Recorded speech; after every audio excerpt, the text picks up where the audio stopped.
Across the Commonwealth, people are playing, dancing, and rocking out in honor of some huge local music milestones. From 50 years of hip-hop, it's something we live, to a 400-year-old cymbal company. I don't know anybody that's got this kind of legacy. The party starts now. This is Chronicle on WCVB Channel 5. There's something different about this party at Roadrunner Boston, where an acute eye can spot powerhouse percussionists at every turn. Sheila E., Peter Erskine, and Omar Hakim, just to name a few. It's 8 of the greatest drummers that have ever lived across multiple genres. 2, ironically, from the Boston area, Terry Lee Carrington and Steve Smith. What's going on here? What unites these artists is the specific brand of cymbal they chose to accent the heartbeats of our favorite songs.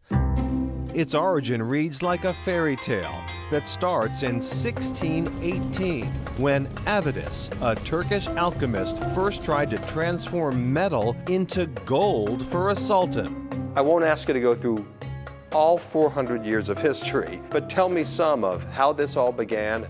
He was trying to make gold and then came across this formula from bell metal, created this beautiful sound that carried and was purposeful for the Sultan and his Janissary band. So the Sultan gave him the surname Zildjian, which means son of a cymbal maker. In 1623, the Sultan granted Avitus permission to expand his business, and 400 years later, Zildjians are still guiding this cymbal-making empire. We spoke with former CEO Craigie Zildjian at their South Shore headquarters. A lot of people have said, oh, you've got to move to China. You can't manufacture in Norwell. And we've been doing it well enough to have survived, everything, world wars, genocide, depression, and we're still here. And the secret mix of ingredients, still secret, right? Yes, and there's a secret room out back, and my sister's in charge of that. We'll chase down that sister later, but first, we were treated to a veritable museum of company history. And this over here is when the cymbals came into the orchestra. From orchestras to jazz, and then a British invasion.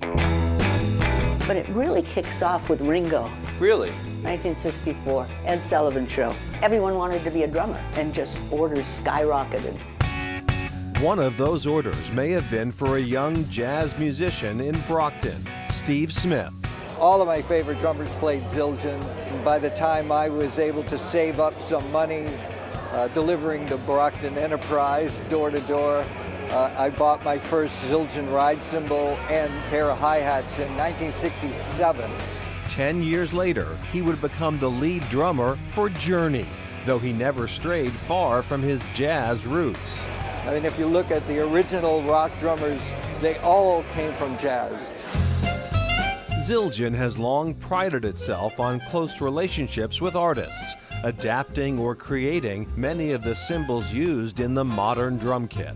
Where my grandfather would go out to hear the music and really talk to the drummers to find out what they were looking for. Today, those innovations are forged here on the factory floor where Global Innovations Manager Guy Licata walks us through some of the cymbal-making magic. Doesn't look like a cymbal yet, does it? No, but it's getting there. It's getting there. They are hand-cut and lathed, that human touch giving enough variance that, like fingerprints, no two are exactly alike. So we've seen the whole process, start to finish in the factory, but the cymbals are still just 3 hits away from being a Zildjian. Eric Duncan is the last line of defense. He plays each cymbal to make sure it's worthy of the Zildjian name. And this is what we're trying to make every time, which is the tuner.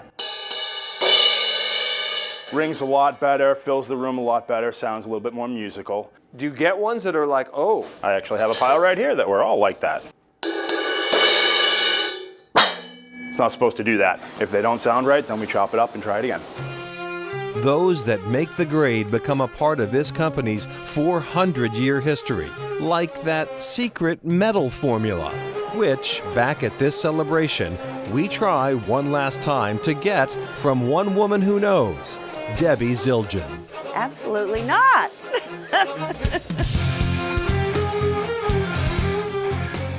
Wow, what an interesting process and story, and not surprisingly, more than half of the cymbals made today are Zildjians. They are, and it's a big change from the early days when an order would come through, family members would actually gather together to fulfill the big order and then go back to their day jobs. This is now a full-time job. All right, coming up, a historic stage graced by legends.